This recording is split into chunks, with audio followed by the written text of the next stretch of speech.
Salut les développeurs et bienvenue dans un nouveau tutoriel de notre série de formation SQLite sur Android Studio. Maintenant, on va voir ensemble comment insérer une publication avec l'image dans la base de données. Pour le moment, ce qu'on a fait, c'est que quand on clique sur ça, quand on clique sur l'image, ça va nous ramener sur la galerie d'images. Je vais sélectionner cette image-là et on va la récupérer, etc. Et on va juste l'afficher ici. Mais on n'a pas encore enregistré dans la base de données. Donc, on doit maintenant développer la fonction déjà ou bien la requête d'insertion dans la base de données et aussi créer la table posts dans la base de données.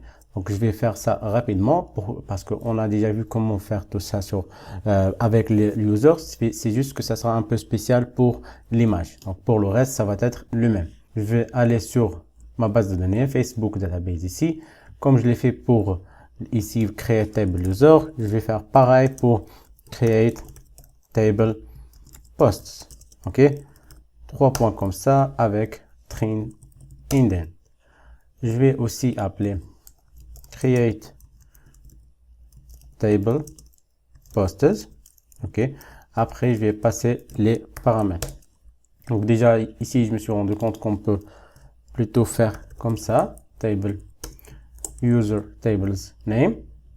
Et là, ce qu'on va faire, c'est qu'on va mettre $posts table name. Et pour ça, je vais créer cette variable-là. On a ici un component object. Ça, c'est pour la base de données. Ça, c'est pour la table users. Et là, ça va être table posts.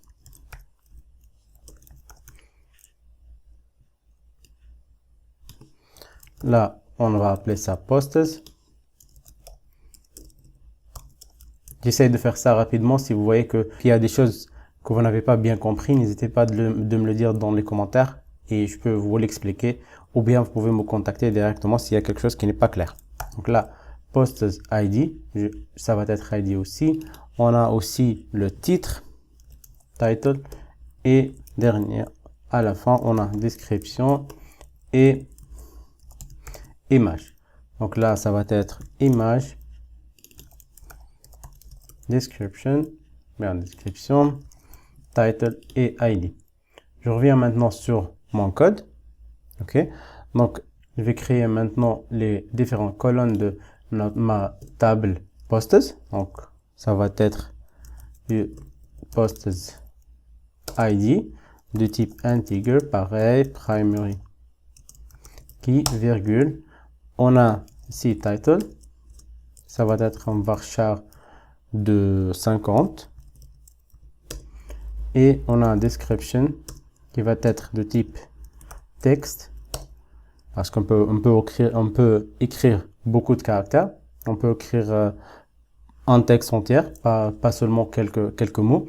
Donc il reste maintenant l'image. Ça va être de type quoi d'après vous? Tout simplement, ça va être un blob. C'est quoi le blob?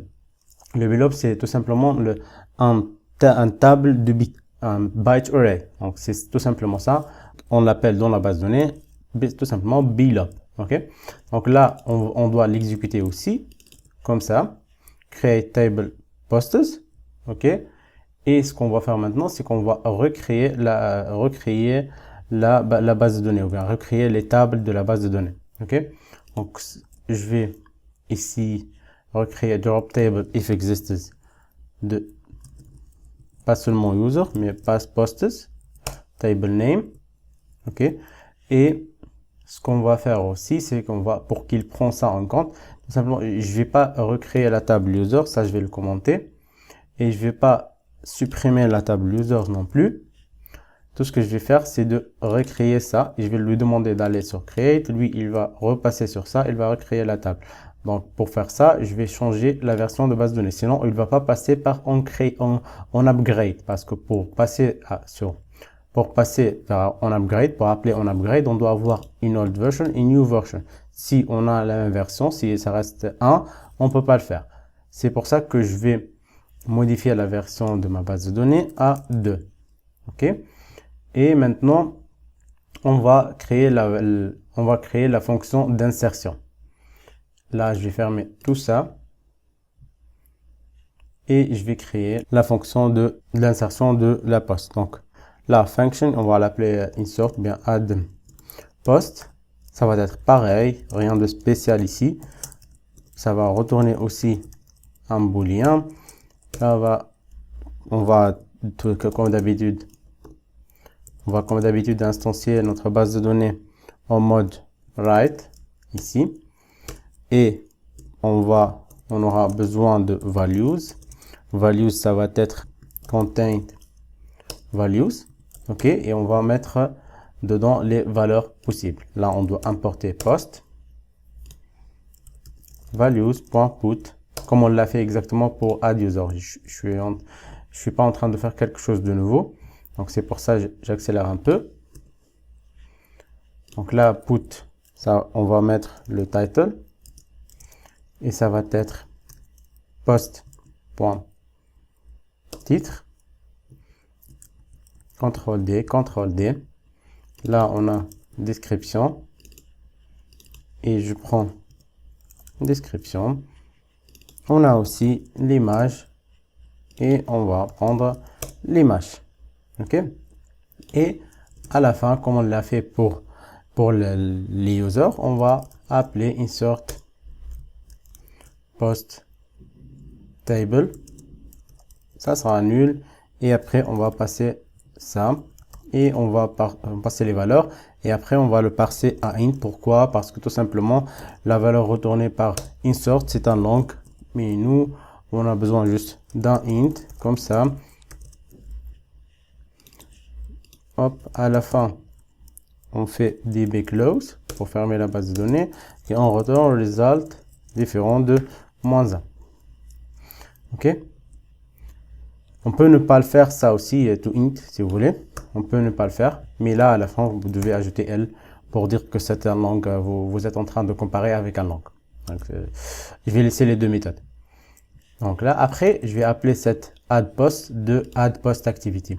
Et pour faire ça, je dois tout d'abord récupérer toutes les valeurs. Donc, quand on clique sur btn save, là, on a dit qu'on va faire le to do, ça sera d'enregistrer dans la base.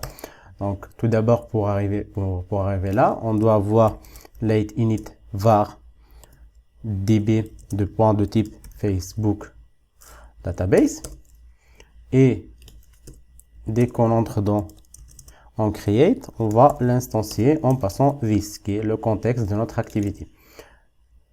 On doit récupérer les différentes valeurs. Ok. Après, à la fin, on va enregistrer. Donc, on va appeler insert, bien add post. C'est pour ça on doit avoir post, une variable qui est de type post. Donc, ce post-là, on va le créer en utilisant les différentes valeurs qui existent dans le formulaire, qui sont là. Donc, on a besoin de l'image, le titre et la description. Tout d'abord, pour récupérer la description, qu'est-ce qu'on va faire? On va, ou bien le titre, on commence par le titre. Je vais déclarer val titre, ou bien peu n'importe, titre, comme ça.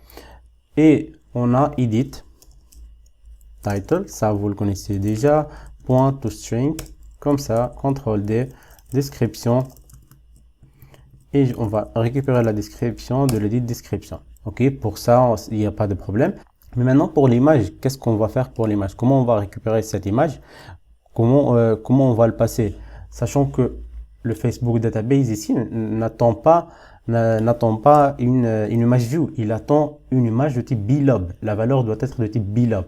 Donc, ce qu'on doit faire, c'est que on doit transformer notre image, notre bitmap là, on doit le transformer en byte array, ok, pour qu'il soit accepté par la base de données comme étant un blob. Donc, c'est pour ça, ce que je vais faire, c'est que je vais modifier ça en var tout d'abord, et je vais le déclarer. Je vais changer la déclaration, là ça va être juste l'affectation, et là je vais le déclarer ici comme étant un bitmap, et qui est peut-être nul aussi, ok. Pour ça je vais l'affecter nul, et voilà. Donc ce bitmap là, quand on récupère de notre galerie d'image l'image, on va lui affecter une valeur. Ok, pourquoi j'ai fait ça? Pour que je puisse utiliser ce bitmap là ici, dans cette fonction là, dans cette on-click listener ici. Je vais déclarer une variable ici que je vais appeler image below, par exemple. OK. Elle va être du type quoi? Byte array. Tout simplement, on a un type byte array, comme ça. Et je vais lui affecter le bitmap, mais pas le bitmap directement. Je vais appeler une méthode, par exemple, getBytes. Comme ça. On n'a pas cette méthode-là, bien sûr. C'est pour ça qu'elle est colorée en rouge. Et on va la créer. On va créer un algorithme qui va décoder ce bitmap-là. Il va le décoder en byte array. OK? Donc, ça va être une méthode pas très simple, mais c'est pas compliqué aussi. Donc, function getBytes. Vous n'êtes pas vraiment obligé à comprendre toutes les lignes dans cette méthode-là. Vous pouvez la trouver dans la documentation partout sur GitHub et tout ça, ou même à partir de cette vidéo-là, vous pouvez la copier. Donc, ça ne va pas changer d'ici le lendemain.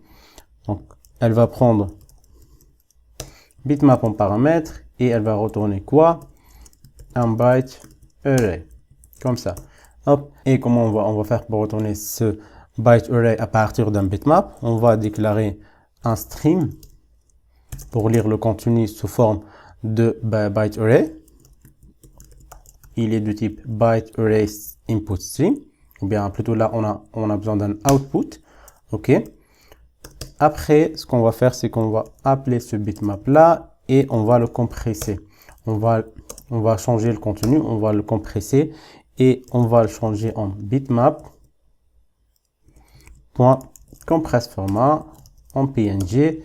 Et là, la qualité, on va mettre 0 pour que ça soit par défaut. C'est-à-dire ne pas la changer. C'est 0, ça ne veut pas dire qualité très basse, mais juste c'est ne pas le changer.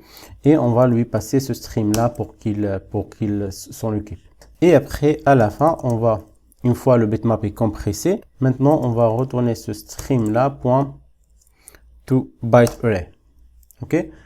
Donc, c'est juste comme ça. Il n'y a rien à comprendre là-dessus. C'est juste, cette fonction, mettez juste en tête que cette fonction-là, elle va prendre un bitmap, elle va retourner un byte array, elle va le convertir. OK? Donc, cette fonction, on a dit qu'elle prend un bitmap, mais c'est juste là, ce bitmap-là peut être nul, donc on va le décapsuler. OK? Comme ça. Et après, il reste rien à faire. Maintenant, on peut passer, on a notre byte array. Il n'y a aucun problème. On peut directement maintenant créer notre post qu'on doit passer à db.addPost. Et là, qu'est-ce qu'elle prend en paramètre? Le titre, la description et l'image. Donc, on a tout ça. Titre, description et image. On est bon là, mais nous, ça s'appelle image below. OK, donc pour ça, on va changer. Maintenant, c'est plus int. Avant, on l'a mis int parce que c'était une ressource.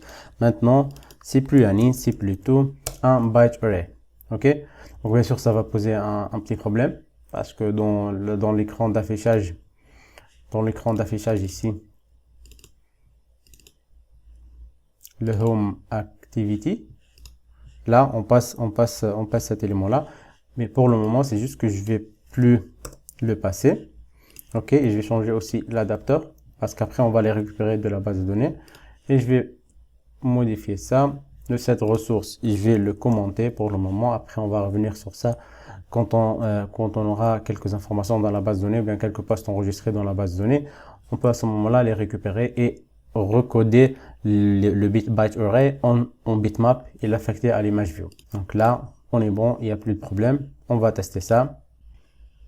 Là, bien sûr, c'est blanc parce qu'on n'a plus d'informations. J'ai tout supprimé de home activity. Je vais aller sur l'insertion de publication. Je clique sur ça. Ça va me ramener ici. Je choisis une image. Je vais l'appeler par exemple post 1. Une description pour post 1. OK, et je vais juste faire enregistrer. OK, on n'a pas mis en place un toast, mais on va regarder directement dans Device File Explorer. Est-ce qu'on a déjà notre table qui a été créée ou pas? Data. Data aussi.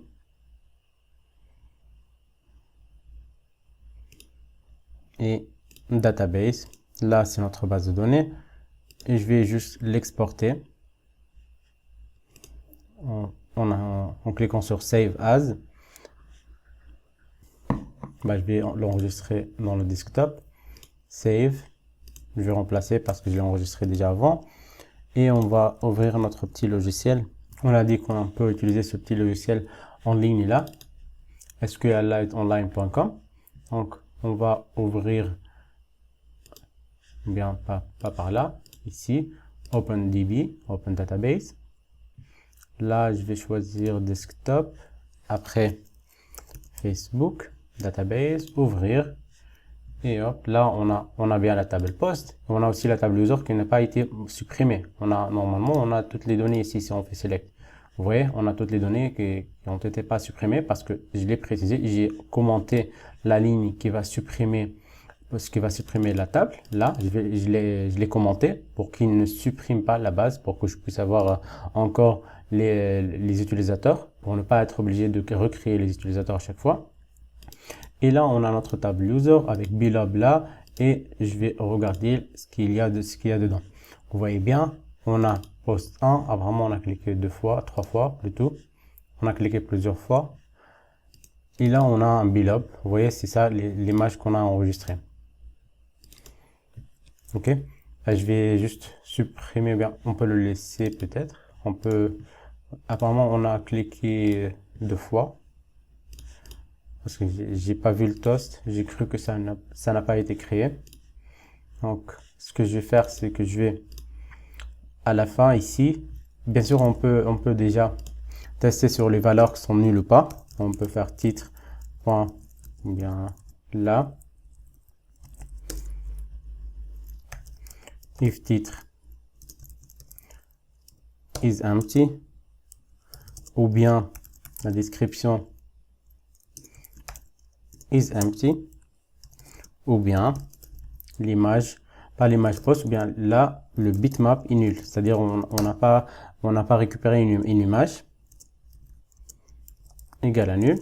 Dans ce cas-là, on va afficher un toast pour dire que ça n'a pas été enregistré, bien qu'il faut remplir tous les champs. On a, je pense, un texte déjà.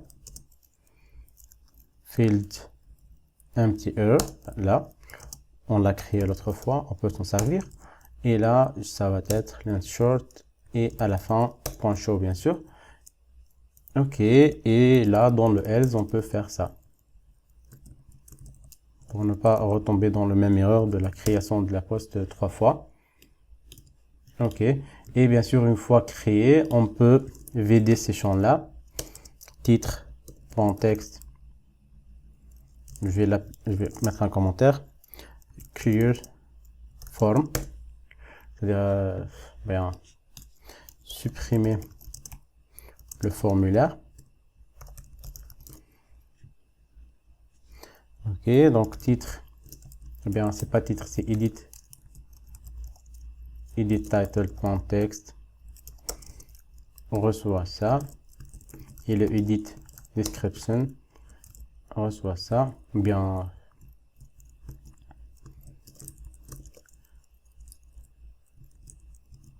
ça va être comme ça plutôt. C'est texte.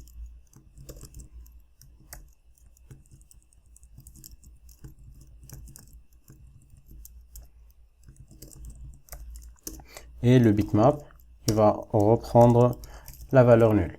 Ok. Et à la fin, on peut juste appeler finish. Comme ça, on ferme cette activité-là. Il va se trouver directement dans l'autre activité ou bien dans l'ancienne activité qui est le home. Et je vais aussi vous montrer comment gérer ce retour-là. Là, on est bon. On va retester encore une fois. Donc là, on est sur l'accueil. Je vais aller à Add Post Activity. Je clique sur ça. Je choisis une image, n'importe laquelle. Post 2. Et là, description post 2.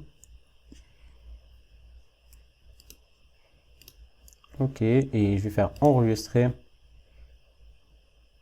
on a tout qui est supprimé et on est redirigé vers l'activité d'accueil. C'est pour ça, dans la prochaine vidéo, on va voir comment récupérer les postes de la base de données et comment les afficher dans la liste view en transformant le bilob ou bien le byte array de l'image en une image réelle en bitmap. C'est-à-dire, on va créer l'algorithme inverse de ça. On va faire l'inverse cette fois-ci. On va transformer une image cette fois-ci de byte array to bitmap, c'est-à-dire l'inverse. Ok? Si vous êtes intéressé de voir ça, n'hésitez pas de s'abonner à la chaîne et d'activer la cloche pour être notifié dès que je sors cette vidéo-là. Donc, je vous vois dans la prochaine vidéo.